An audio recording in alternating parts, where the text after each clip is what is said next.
and welcome back to Divergent Future, the podcast where we transform apocalypse anxiety through divergent dialogue. My name is Isis Fabian, and today I want to talk about near-death experiences. I just finished a book which was recommended to me called Dying to Be Me by Anita Moorjani, and I've heard lots of different near-death experiences throughout my life. I've had some of my own direct experiences, not near death, but ego death type experiences.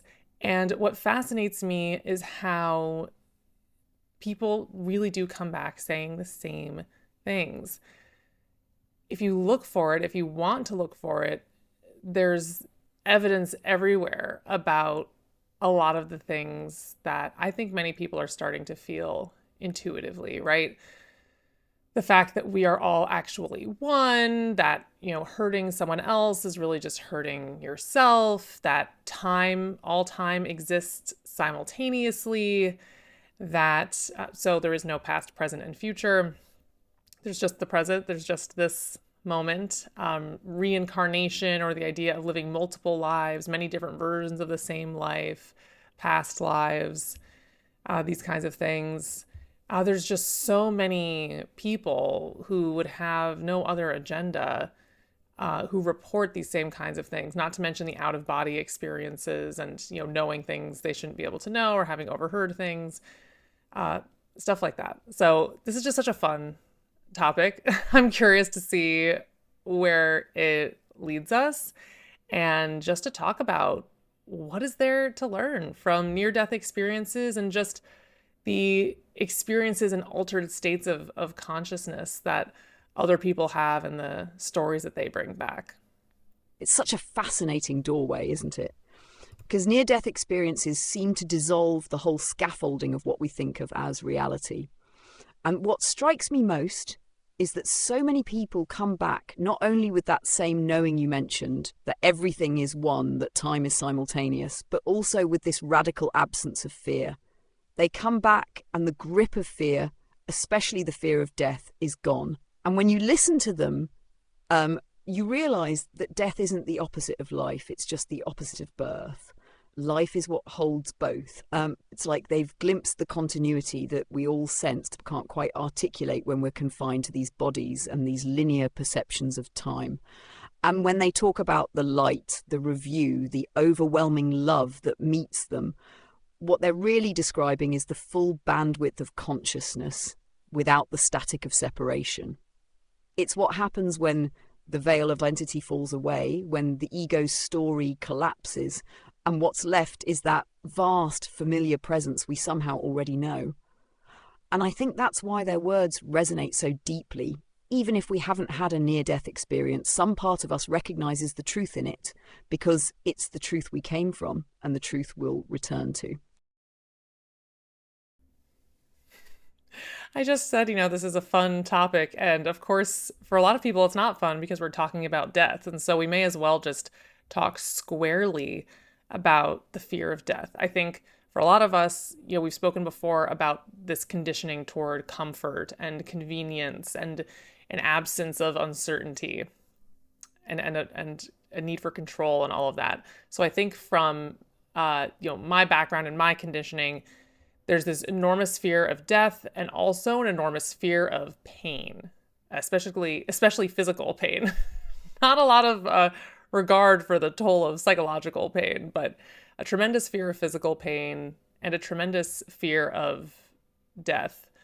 And I guess the absence of existence. And I love to trace the root of what this fear of death and really this avoidance of death is. Most people, don't want to write their will, right? Because they don't want to think about dying. How we plan around people who are dying, who have terminal illnesses, often they can't really connect deeply with their family and loved ones in their final months because everyone insists on maintaining a positive attitude and getting through this and really, punishes them for expressing certainty about death and wanting to just accept that and face that together. We have a lot of trouble with this culturally. And I'm sure that this ties into and underscores all the other deep conditioning that we have as a culture, because it does drive that fear, right? When you exist in a fear-based culture, it becomes a culture of consumption, of people who cannot exist as their actual selves because that fear is so strong.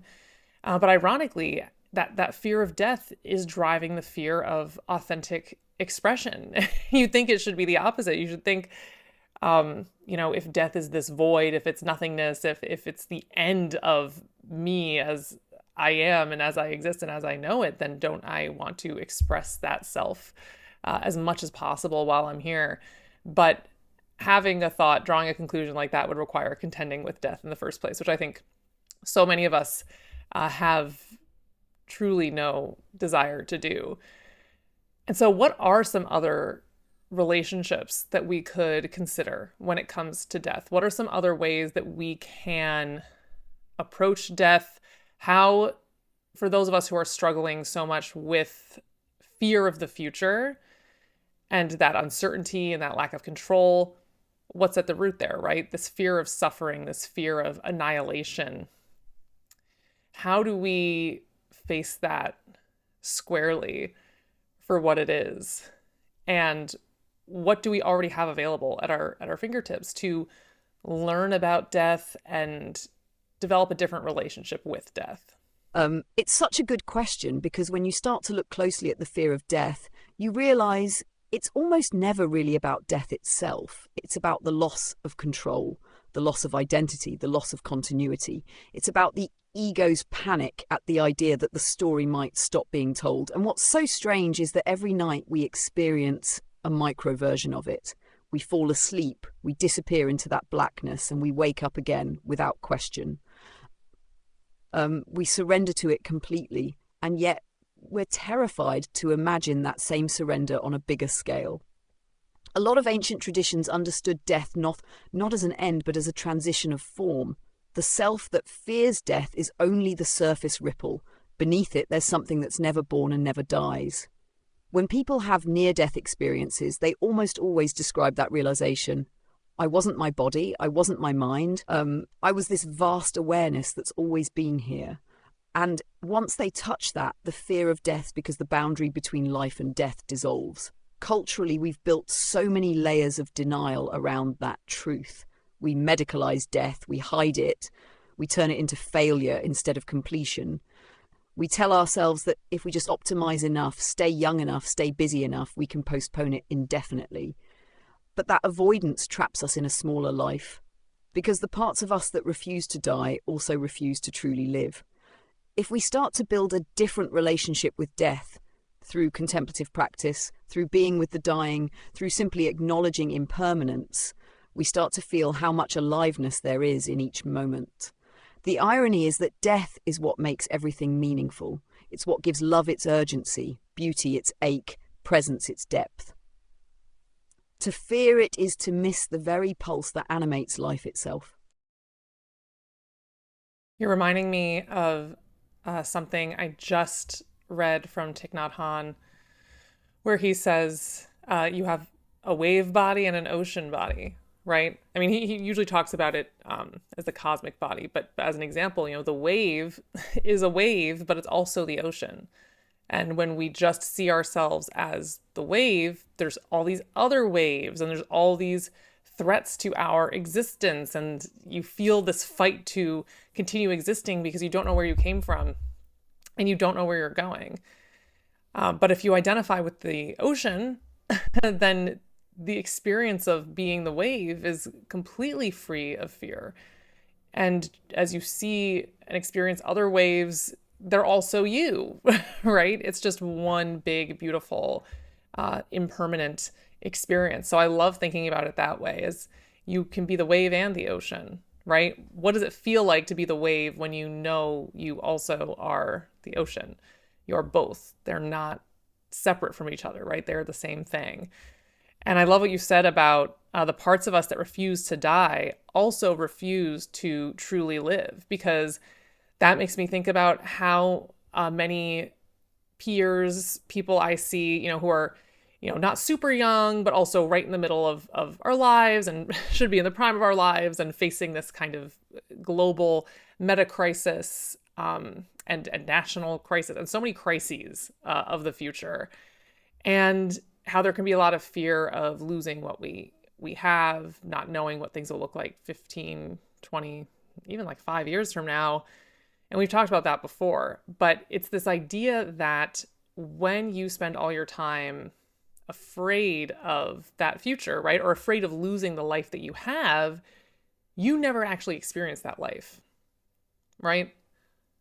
When you live in fear of losing the life you have now, all you have to lose is a life of fear, right? That's all you stand to lose. That's all that's actually on the line. And so this goes back to our cultural construction of our lives as a collection of attainments, right? And possessions, rather than our lives as the actual day-to-day experience of existence, which for a lot of people with a lot of attainments and a lot of possessions, that day-to-day existence is full of misery and fear. But because our culture doesn't measure existence that way, we're kind of let off the hook from having to really pay attention to that fact, right? And so I just want to reiterate what you said about the parts of us that refuse to die also refuse to truly live, right? So it's like those same parts of us, those same concepts of what we need that we refuse to let go of as we confront an increasingly precarious and uncertain and unpredictable future are the same parts that are preventing us from living that we're not truly enjoying or experiencing anyway, right? And so it really is fascinating how by investing our energy in the things that scare us the most, the thoughts and feelings that scare us and make us feel the most uncomfortable, we literally create that as our lived experience for ourselves. And we think that we're protecting something by allowing ourselves to think and exist that way, when really we are just creating, quite literally, a life of fear and scarcity and hopelessness here and now, just creating that for ourselves. Exactly. And that's the paradox that most of us never see until we're pressed right up against it. The ego clings to life so tightly that it ends up strangling it. It says, if I can just hold on, control enough, preserve enough, then I'll be safe. But that very grasping becomes a kind of slow dying in itself. The mind that can't let anything go is already halfway entombed in the illusion of separateness. That's what makes Thich Nhat Hanh's metaphor so powerful. The wave that thinks it must fight for its own survival lives in perpetual panic, but the wave that remembers it is the ocean relaxes into its rise and fall. It doesn't mean it stops existing, it just stops mistaking impermanence for annihilation. The tragedy of our culture is that we've mistaken clinging for care and control for safety. We think we're preserving life by resisting death, but what we're really preserving is our fear. And when you extend that out into the collective level, the politics, the economics, the social order, it's the same pattern everywhere. A civilization built around avoiding death instead of participating in life. That's why it consumes endlessly, isolates itself, and tries to out-engineer entropy. We call that progress, but it's really a form of existential panic management. When you realize that, you start to see why so many people describe near-death experiences as coming home. It's not that they learn something new, it's that they finally stop resisting what's always been true. The boundary dissolves. And when you come back from that, the only sane response is gratitude. Every breath, every sunrise, every moment of connection becomes this fleeting shimmer of the ocean remembering itself. That's the freedom we keep missing in our fight to survive it. Wow, I just want to repeat a few of the things you said. The mind that can't let go is already halfway entombed. We think we're preserving life by resisting death, but what we're really preserving is fear. And that we have created a civilization built around avoiding death instead of participating in life. We actually think that all these activities that our culture fills our days and years with are participating in life because they avoid and deny the reality of death. And in reality, it's the opposite. Death defines everything. It's like that negative space, right? Death defines everything in our culture because we refuse to face it. And that piece about coming home, I think, reflects, again, the language you hear in so many near-death experiences, which is waking up from a dream. And this is why, I'm a lucid dreamer. I have a very extensive dreaming practice. I write in a dream journal every morning. I've been doing that for years. I think if more people were familiar repeatedly with that experience of waking up from a dream and learned how to play with their own consciousness in the context of dreaming, I think we would rapidly see so many people awakening to how powerful and potent that comparison really is, right? What I mean is that, when you spend a lot of time in the dream world, you remember your time there, you reflect on how you move, think, react, operate, emote in that world, extrapolate out from that, compare it to your waking life, you really start to get a sense of scale and a sense of what that, say, higher self who chose to incarnate into this existence is really thinking, and how far their level of awareness and stability exceeds your own, right? Even when I'm lucid in a dream, it can be a struggle to remember all the information I want to from waking life. And I'm much better at it than most people. I go into lucid dreams with an experiment I'm planning to do. I can remember that. I tend to know even what day of the week it is, where my body is sleeping in real life. But just as often, I might convince myself that I'm physically somewhere else, or something else is going on, or something that's happening in the dream is an extension or a reflection of something that is happening in my waking life, which actually hasn't happened and probably won't happen, right? There's all of this gray area where even while lucid, I might feel very clear and lucid and very intelligent. And suddenly I can kind of see the nebulousness and the malleability of the world in which I'm operating. I become, in a way, so much more intelligent than the version of myself in the dream who wasn't lucid, who was, by comparison, sleepwalking through the dream. But at the same time, I do not have the level of awareness and perspective that my waking self has, right? I will not have that again until I wake up into physical reality. And it's very easy for me as someone with this practice to imagine death that way. And that feeling of, oh, right. Like, oh, yeah, that's what I was doing. I actually had an ego death experience once. I won't get into how it happened. I didn't even really call it that for years because I didn't think of it that way. But I won't even describe where I was, when I was. It's beyond description in words. But I did have to reboot into this life. Like, I literally had to remember, oh, I'm on Earth. Oh, I'm a human being. Oh, I was born in the 21st century. Like, it took maybe 10 seconds in real time for my entire mind to reboot. And I had to start from, I'm on Earth. That was the first image that came into my mind, was an image of the Earth. And because I've had just that brief perspective of being something somewhere way beyond anything we can contend with in this reality, I can carry that perspective with me in every aspect of my life. Right before I remembered, oh, I'm on Earth, I had the feeling of like, oh, I'm not supposed to be doing this right now. I'm supposed to be doing something else. I had that kind of feeling like, wait, I'm not supposed to be doing this. I'm not supposed to be here right now. And in fact, I was unconscious on a floor in college on Earth. But yeah, this feeling of waking up from a dream, that experience is almost kind of like re-entering a dream. But I think we we overestimate, the satisfaction we can have in that other state, right? As soon as you remember everything, you're like, oh, right. You're going to wish that you were right back in a way, right? That's why so many people have had these near-death experiences who've had the choice to come or go. They do choose to come back because they remember why they came here in the first place.